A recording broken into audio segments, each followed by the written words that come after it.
스가랴서 2장 1절에서 13절까지 말씀을 함께 교독합니다. 내가 또 눈을 들어본즉 한 사람이 측량줄을 그의 손에 잡았기로 내가 어디로 가느냐 물은즉 그가 내게 대답하되 예루살렘을 측량하여 그 너비와 길이를 보고자 하노라 하고 말할 때 내게 말하는 천사가 나가고 다른 천사가 나와서 그를 맞으며 이르되 너는 달려가서 그 소년에게 말하여 이르기를 예루살렘은 그 가운데 사람과 가축이 많으므로 성곽 없는 성읍이 될 것이라 하라. 여호와의 말씀에 내가 불로 둘러싼 성곽이 되며 그 가운데서 영광이 되리라. 오호라 너희는 북방 땅에서 도피할지어다. 여호와의 말씀이니라. 이는 내가 너희를 하늘 사방에 바람같이 흩어지게 하였음이니라. 여호와의 말씀이니라. 바벨론 성에 거주하는 시온아 이제 너는 피할지어다. 만군의 여호와께서 이같이 말씀하시되 영광을 위하여 너희를 노력한 여러 나라로 보내셨나니 너희를 범하는 자는 그의 눈동자를 범하는 것이라. 내가 손을 그들 위에 움직인즉 그들이 자기를 섬기던 자들에게 노략거리가 되리라 하셨나니 너희가 만군의 여호와께서 나를 보내신 줄 알리라. 여호와의 말씀에 시온에 따라 노래하고 기뻐하라. 이는 내가 와서 네 가운데 머무를 것이니라. 그날에 많은 나라가 여호와께 속하여 내 백성이 될 것이요 나는 네 가운데 머물리라. 네가 만군의 여호와께서 나를 네게 보내신 줄을 알리라. 여호와께서 장차 유다를 거룩한 땅에서 자기 소유를 삼으시고 다시 예루살렘을 택하시리니 모든 육체가 여호와 앞에서 잠잠할 것은 여호와께서 그의 거룩한 처소에서 일어나심이니라 하라 하더라. 아멘. 사람은 누구나 힘든 시간을 지나며 한 번쯤 주저앉고 싶을 때가 있습니다. 아무것도 할 수 없을 것 같고 더 이상 나아갈 수 없다고 느껴지는 순간이 있습니다. 스가랴 선지자가 활동하던 당시에 이스라엘 백성들도 그랬습니다. 예루살렘 성은 폐허가 되었고 성곽은 무너졌고 성전은 18년째 재건되지 못한 채 방치되어 있었습니다. 모든 것이 무너진 현실 속에서 그들은 주저앉아 있었습니다. 그러나 하나님은 그런 백성들에게 선지자 스가랴를 통해서 눈을 들어 미래를 보라고 말씀하십니다. 현실은 폐허 같아도 하나님의 계획은 회복이요 영광이었습니다. 오늘 스가랴서 2장 말씀을 통해 주저앉아 있는 우리 영혼도 일어나 눈을 들어 하나님의 약속을 바라보는 시간이 되기를 바랍니다. 2절 말씀 보면은 스가랴는 환상 중에 측량줄을 잡은 사람을 봅니다. 그 사람에게 어디로 가느냐고 물으니 예루살렘 측량하여 그 너비와 길이를 보고자 하노라 라고 합니다. 지금 예루살렘 무너져 있지만 하나님은 이미 회복된 예루살렘을 상상하고 계셨고 준비하고 계셨습니다. 우리가 낙심하고 있을 때 하늘에서는 이미 우리의 미래를 준비하고 계십니다. 지금은 아무것도 없는 것처럼 보여도 하나님은 여전히 일하고 계십니다. 하나님 무너진 것을 다시 세우시는 분이시기 때문입니다.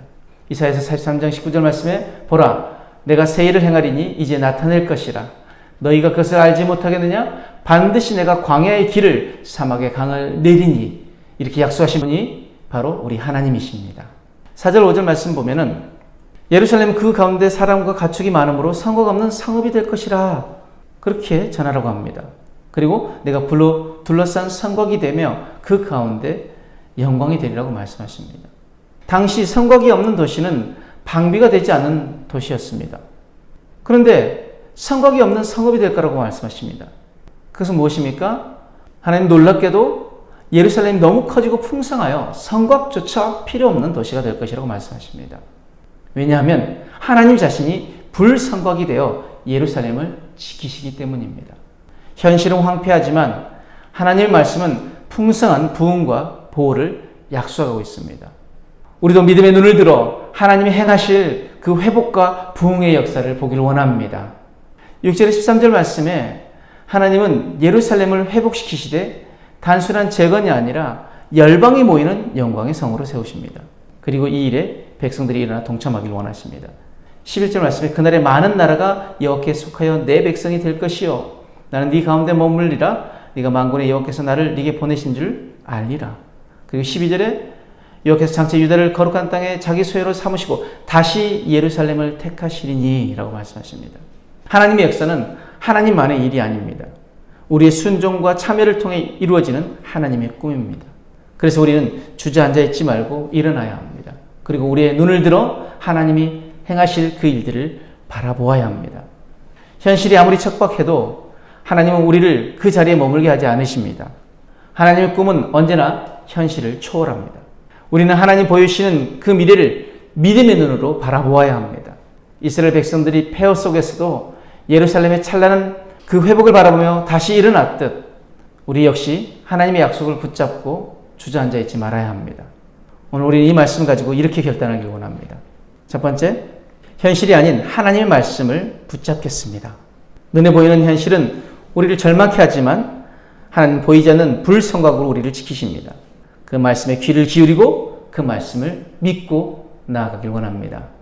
또 한 가지, 하나님의 꿈에 동참하겠습니다. 무너진 것을 보는데 그치지 않고 회복하시는 하나님과 함께 그 미래를 세우는 믿음의 사람이 되길 원합니다.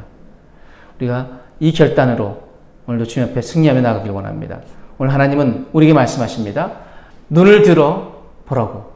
내가 너의 일을 위해 준비한 그 영광의 미래를 보라고 말씀하십니다. 가만히 앉아있지 않기를 원합니다. 힘없이 주저앉아있지 않기를 원합니다. 하나님은 지금도 일하고 계십니다. 하늘에서 우리 인생의 회복을 측량하고 계십니다. 이제 일어나십시오.